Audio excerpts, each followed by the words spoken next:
Hello guys, welcome to Phoenix. Today I am going to discuss with you about past tense and its forms. So let's get started. First of all, let's begin with past indefinite tense. So past indefinite tense के আমরা আরেকটা বলতে পারি simple past tense. Past indefinite বলতে পারি আমরা, আর কি বলতে পারি সিম্পল past tense. এর অর্থ কি? সাধারণ ভবিষ্যৎ। past indefinite tense এর অর্থ তাহলে বা সিম্পল পাস্টের অর্থ হচ্ছে সাধারণ ভবিষ্যৎ। অতীতকালে কোনো কাজ ধরো ঘটেছিল, অতীতকালে কোনো কাজ ঘটেছিল বা কোনো অভ্যাস অতীতে ছিল এরকম বোঝাচ্ছে, তখন আমরা past indefinite টেন্সটা ব্যবহার করতে পারি। চলো এটা প্রথমে স্ট্রাকচারটা দেখে নেওয়া যাক। প্রথমে বসবে সাবজেক্ট, তারপর বসবে ভার্বের পাস্ট ফর্ম, তারপর অবজেক্ট। যদি অবজেক্ট থাকে তাহলে বসবে, না হলে বসবে না। সাবজেক্ট, ভার্বের পাস্ট ফর্ম অর্থাৎ V2 ফর্ম, তারপর অবজেক্ট বসবে। বাংলার রূপটা একটু এটা দেখে নিই। করেছিলাম, করেছিল, করেছিলে। অর্থাৎ ক্রিয়ার শেষে যদি ল যুক্ত থাকে তাহলে পাস্ট ইনডিফিনাইট বা সিম্পল পাস্ট হয়। কি বললাম? স্ট্রাকচার বললাম, অর্থাৎ গঠন পদ্ধতি। সাবজেক্ট হচ্ছে ভার্বের past form V2 plus object. করেছিলাম, করেছিল, করেছিলে। অর্থাৎ ক্রিয়ার শেষে ল যুক্ত থাকলে তাহলে পাস্ট ইনডিফিনাইট টেন্স হয়। এইবার আরেকটা জিনিস বলে রাখি, যখন অভ্যাস বোঝাতে ল ক্রিয়াপদের শেষে ব্যবহার করা হয় না, তখন আমরা কি ব্যবহার করি? তখন আমরা ত ব্যবহার করি। মানে অভ্যাস বলতে অতীতে হয়ে গেছে, অতীতে অভ্যাস বোঝাতে ল ক্রিয়াপদের শেষে ব্যবহার করা হয় না, ত ব্যবহার করা হয়। আচ্ছা, কয়েকটা এক্সাম্পল দেখি। এক্সাম্পল দেখলে তাহলে জিনিসটা অনেকটা ক্লিয়ার হবে। দেখো এক্সাম্পলটা আমরা দেখি। আমি কাজটি করেছিলাম। তাহলে এখানে সাবজেক্ট কোনটা? আমি। এরপর কোনটা ভার্ব? এটা ভার্ব।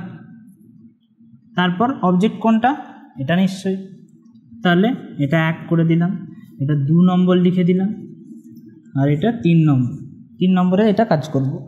তাহলে দেখো কি মানে করা, ডু মানে করা, তার V2 ফর্ম অর্থাৎ পাস্ট ফর্মটা কি হবে? ডিড, তাই না? ডিড হবে। তাহলে আমি আই, তারপর কি করব? V2 ফর্মকে আনবো, ডিডকে, তারপর কাজটি অর্থাৎ দ্য ওয়ার্ক সেটা লিখে দেব। বোঝা গেল? আরও দুটো উদাহরণ দিই। সে ব্যাডমিন্টন খেলেছিল। তাহলে এটা 1 নম্বর হচ্ছে, এটা 2 নম্বর হচ্ছে, আর এটা 3 নম্বর হচ্ছে। কারণ এটা সাবজেক্ট, এটা ভার্বের পাস্ট ফর্ম, আর এটা অবজেক্ট, তাই তো? তাহলে দেখো হিও লিখতে পারো, তুমি সিও লিখতে পারো, তোমার যেটা ইচ্ছা। এই হিটা হচ্ছে আমরা মেলেদের ক্ষেত্রে ইউজ করি, আর সিটা তো ফিমেলেদের ক্ষেত্রে ইউজ করি। এটা তোমরা তো সবাই জানো, তো কোনো এটা ব্যাপার নয়, যেটা যার মনে হবে সেটা করতে পারো। আচ্ছা, খেলেছিল, প্লে ভার্ব, তাই তো? প্লে থেকে কি হয়ে যাবে? প্লেড হয়ে যাবে, কারণ এটা কি V2 ফর্ম, ভার্বের পাস্ট ফর্ম। তাহলে পাস্ট ফর্ম বসে গেল। ব্যাডমিন্টন, ওকে, বোঝা গেল। এবার আমি যেটা বলছিলাম যে ওই অভ্যাস, অতীতের অভ্যাস বোঝাতে আমি একটা উদাহরণ দেবো, সেটা দিলে তোমাদের অনেকটা ক্লিয়ার হবে। তখন আমরা ইউজ টু অথবা উড ব্যবহার করতে পারি। সে নদীতে স্নান করত। এই যে ত আছে, দেখো, আর ল এসব কিছু যুক্ত নেই, বিভক্তি। তো এই সবের ক্ষেত্রে আমি কি করব? ইউজ টু ব্যবহার করব। হিও লিখতে পারো, সিও লিখতে পারো, তোমার যেটা ইচ্ছা। তো করতো, তখন আমরা কি করব, ইউজড টুর ব্যবহার করব। Use to bath in the river, নদীতে স্নান করত, সে নদীতে স্নান করত। ঠিক আছে, তাহলে আমরা এটা জানলাম। তো ইউজ টুটা বেশিরভাগ লেখার ক্ষেত্রে অর্থাৎ রাইটিংয়ের ক্ষেত্রে ব্যবহার করবে, আর উড যেটা থাকবে সেটা বলার ক্ষেত্রে ব্যবহার করতে পারে। ঠিক আছে, তো মুভ অন করি। আমাদের সেকেন্ড যেটা আছে পাস্ট কন্টিনিউয়াস, তো যাওয়া যাক সেটার ওপর, দেখা যাক সেটার স্ট্রাকচারটা কি। So let's move on to past continuous.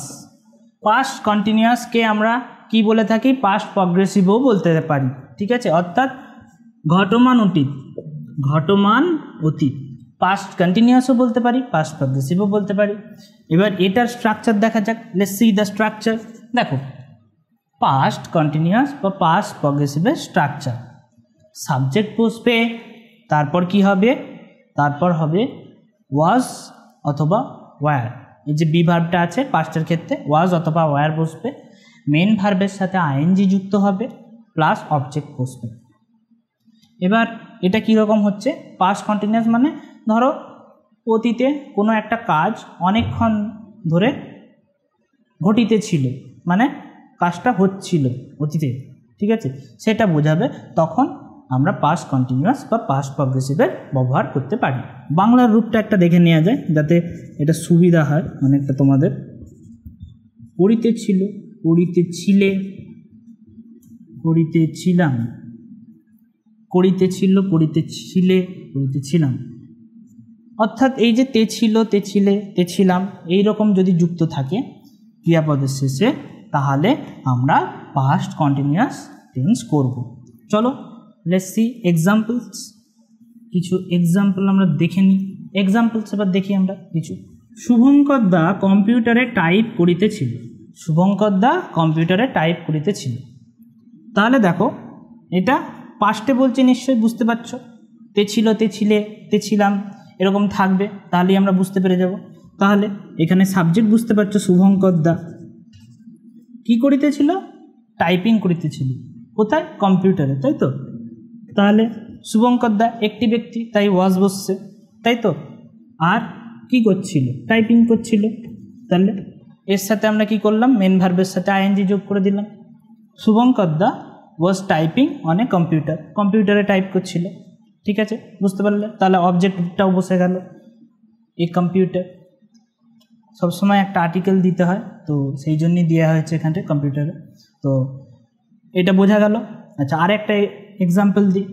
একটা এক্সাম্পলে যদি তুমি না বুঝতে পারো, আচ্ছা তোমাদেরকে আর একটা জিনিস বলে রাখি, যদি কেউ একেবারে নতুন স্টেজে কিছু বুঝতে পারছে না, দেখো আই হি সি ইট এগুলোর ক্ষেত্রে ওয়াজ বসছে, দে ইউ উই এইগুলোর ক্ষেত্রে ওয়ার বসছে। আর সিঙ্গুলার হলে ওয়াজ বসাবো, আর প্লুরাল হলে ওয়ার বসাবো। ঠিক আছে, সিঙ্গুলার হলে ওয়াজ, প্লুরাল হলে ওয়ার। উদাহরণ আর একটা দেবো বলেছিলাম, তো দিয়ে দিই আর একটা, সে বইটি পড়িতেছিল। তাহলে এটা নিশ্চয়ই 1 নম্বর, এটা 2 নম্বর, আর এটা 3 নম্বর। তাহলে আমরা কি বসাবো, সাবজেক্টকে বসিয়ে দেবো, হি অথবা সি, ছেলে অথবা মেয়ে হতেই পারে। আচ্ছা, তারপর কি করব, ওয়াজ অথবা ওয়ার বসাবো, তাই তো। ওয়াজ বসবে আমি বলেছি হি বা সি এর ক্ষেত্রে। তারপর কি হচ্ছে, মেন ভার্বের সাথে আইএনজি যুক্ত হচ্ছে। এবার পড়ার ইংরেজি কি, রিড, তার সাথে কি যুক্ত হয়ে যাচ্ছে, আইএনজি। বইটি নির্দিষ্ট করে দিয়েছি, দ্য বুক। হলো, বোঝা গেল পাস্ট কন্টিনিউয়াস বা পাস্ট প্রগ্রেসিভের সম্বন্ধে, ঘটমান অতীত সম্বন্ধে নিশ্চয়ই তোমাদের ডাউট ক্লিয়ার হয়ে গেছে। এবার আমরা মুভ অন করবো পাস্ট পারফেক্ট। পাস্ট পারফেক্ট পুরা ঘটিত অতীত। এই পাস্ট পারফেক্টটা কিন্তু খুব ভালো করে বুঝতে হবে। এই পাস্ট পারফেক্টটা দেখো, অতীতে দুটো ঘটনা ঘটছে, অতীতে অর্থাৎ পাস্টে। ঠিক আছে, দুটো ঘটনা ঘটছে। যে ঘটনাটা প্রথমে ঘটবে অর্থাৎ ফার্স্টে ঘটবে সেটা হবে পাস্ট পারফেক্ট টেন্স। অতীতে দুটো ঘটনা ঘটবে, যে ঘটনাটা প্রথমে ঘটবে সেটা হবে পাস্ট পারফেক্ট টেন্স, এবং পরেরটি হবে সিম্পল পাস্ট টেন্স। তাহলে কি বললাম, অতীতে দুটো ঘটনা ঘটছে, একটা ফার্স্টে ঘটছে আর একটা সেকেন্ডে ঘটছে। যে ঘটনাটা প্রথমে ঘটছে সেটা হচ্ছে, মানে অতীতেই দুটো ঘটনা ঘটছে, যে ঘটনাটা আবার প্রথমে ঘটছে সেটাই হচ্ছে পাস্ট পারফেক্ট টেন্স, এবং যে ঘটনাটা পরে ঘটছে সেটা হচ্ছে সিম্পল পাস্ট টেন্স। এই জিনিসটা খুব ভালো করে মনে রাখবে, প্রথমে ঘটলে সেটা হবে পাস্ট পারফেক্ট টেন্স এবং পরে ঘটলে সেটা হবে সিম্পল পাস্ট টেন্স। চলো এটা স্ট্রাকচারটা দেখে নিই। সাবজেক্ট হ্যাড V3 ফর্ম, অর্থাৎ ভার্বের পাস্ট পার্টিসিপল ফর্ম, সেটা হয় এর স্ট্রাকচার। এবার তোমাকে কয়েকটা উদাহরণ দিলে নিশ্চয়ই বাকিগুলো বুঝতে পারবে। আরেকটা জিনিস বলে রাখি, বিফোরের আগে পাস্ট পারফেক্ট টেন্স ব্যবহার করবে, বিফোরের আগে পাস্ট পারফেক্ট টেন্স ব্যবহার করবে, আফটারের আগে সিম্পল পাস্ট টেন্স ব্যবহার করবে। বিফোরের আগে পাস্ট পারফেক্ট টেন্স ব্যবহার করবে, আফটারের আগে সিম্পল পাস্ট টেন্স ব্যবহার করবে। এটা বলে রাখলাম উদাহরণগুলো দেওয়ার সময়, তারপর জিনিসগুলো ক্লিয়ার হবে। Let's see examples. Ranjit sir আসার আগেই আমি চলে গিয়েছিলাম। আমি কি বলেছিলাম যে পাস্ট পারফেক্ট টেন্স কীভাবে বুঝবো, যে কাজটা আগে হবে, ঠিক আছে, অতীতে যে কাজটা আগে হয়েছিল। তাহলে দেখো, আমি চলে গিয়েছিলাম, এই কাজটা নিশ্চয়ই আগে হয়েছে। রণজিৎ স্যার আসার আগেই আমি চলে গিয়েছিলাম, এই কাজটা নিশ্চয়ই অতীতে আগে হচ্ছে, তাহলে সেটাকে আমি পাস্ট পারফেক্টে অ্যাপ্লাই করব, আর পরেরটাকে আমি সিম্পল পাস্টে অ্যাপ্লাই করব। ঠিক আছে, দেখো আমি চলে গিয়েছিলাম, I had gone before Ranjit sir came. I had gone before Ranjit sir came. এখানে দেখো তাহলে কি হচ্ছে, আমি স্ট্রাকচার অনুযায়ী কিন্তু সেম বসিয়েছি, সাবজেক্টও বসেছে, হ্যাড ভার্ব বসেছে, এখানে আর কিছু ব্যাপার নেই, ঠিক আছে, হ্যাডই বসবে, আর কিছু অন্য কিছু নয়, ওয়াজ ওয়ারের এসব কোনো ব্যাপার নেই, কিছু নেই, তো হ্যাডই বসবে সবগুলোর ক্ষেত্রে, ফার্স্ট পার্সন হোক, সেকেন্ড পার্সন হোক, থার্ড পার্সন হোক, সব সেম, ঠিক আছে। আচ্ছা, এবার দেখো আই হ্যাড গন, আমি বললাম আমি চলে গিয়েছিলাম, এই কাজটা আগে হয়ে যাচ্ছে, তো এই কাজটা আগে হলো। তারপর দেখো রণজিৎ স্যার আসার আগেই আমি চলে গিয়েছিলাম, এই যে এইটা হচ্ছে রণজিৎ স্যার কেম, এটা সিম্পল পাস্ট টেন্স ব্যবহার করছি। আমি বললাম পাস্ট পারফেক্ট টেন্সে যখন আমি আগে জিনিসটা বলবো, তার আগে এই যে কথাটা বলবো, তখন পাস্ট পারফেক্ট টেন্স ব্যবহার করব, এবং যখন পরবর্তী কাজটা ঘটছে অতীতে, তখন আমি সেকেন্ডটা ইউজ করব, অর্থাৎ সিম্পল পাস্ট টেন্স ইউজ করব। আর একটা উদাহরণ দিই, এটা আগের উদাহরণ হলো, পরের উদাহরণ দিই। ডাক্তার আসার পর রোগীটি মারা গিয়েছিল। ডাক্তার আসার পর রোগীটি কী হয়েছিল, রোগীটি মারা গিয়েছিল। তাহলে এখানে কোন ঘটনাটা আগে হচ্ছে, ডাক্তার নিশ্চয়ই আগে এসেছে, তারপর রোগীটি মারা যাচ্ছে, তাই তো, এই ঘটনাটা ঘটছে। তাহলে আমাকে কি করতে হবে, ডাক্তারকে আগে লিখব, the doctor came, simple past টেন্সে ব্যবহার করছি। The doctor came after the patient had died.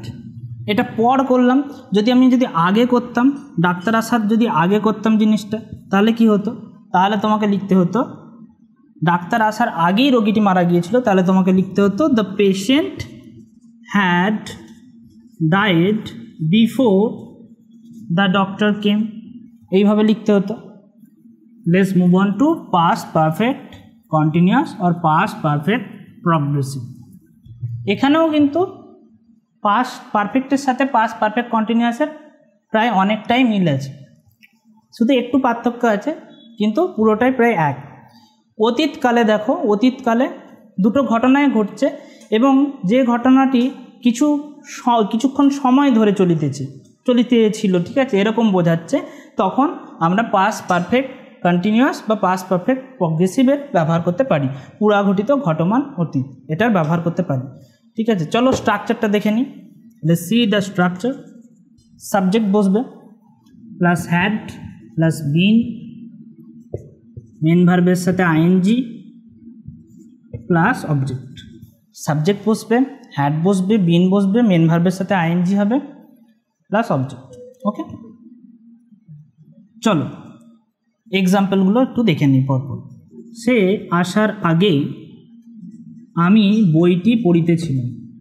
সে আসার আগে আমি বইটি পড়িতেছিলাম, তাহলে কোন কাজটা আগে হচ্ছে? নিশ্চয়ই এটা, আমি বইটি পড়িতেছিলাম। তো এটাকে লিখব I had been reading the book before he came. এটাও যেটা পরে হচ্ছে ঘটনাটা সেটা সিম্পল পাস্টে হচ্ছে। তাহলে দেখো আমি বইটি পড়িতেছিলাম, I had been reading the book before he came, সে আসার আগেই আমি বইটি পড়িতেছিলাম। তাহলে এটা হচ্ছে পাস্ট পারফেক্ট কন্টিনিউয়াস বা পাস্ট পারফেক্ট প্রগ্রেসিভের এক্সাম্পল। তাহলে বোঝা গেল। এরপর আমি তোমাদেরকে একটা ছোট্ট একটা চার্ট দিয়ে দিচ্ছি, যার ফলে তোমরা বুঝতে পারবে কোনটা past indefinite, past continuous, past perfect আর পাস্ট পারফেক্ট কন্টিনিউয়াস। ঠিক আছে, সেটা আমি একটা ছোট্ট চার্টের মাধ্যমে দেখিয়ে দিচ্ছি। তাহলে দেখো ফার্স্টেরটা কী লিখেছি, আই রোট দ্য লেটার। এটা তাহলে কোন টেন্স হচ্ছে বুঝতে পারছো? পাস্ট ইনডিফিনাইট টেন্স হচ্ছে। শুধু দেখো সাবজেক্ট আছে, ভার্বের পাস্ট ফর্ম অর্থাৎ V2 ফর্ম বসেছে, তারপর অবজেক্ট বসেছে। তারপরেরটা দেখো, প্রথমে সাবজেক্ট বসেছে, তারপর ওয়াজ অথবা ওয়ার বলেছিলাম, বি ভার্ব বসবে, ওয়াজ বসেছে, মেন ভার্বের সাথে আইএনজি যুক্ত হয়েছে, তারপর অবজেক্ট বসেছে।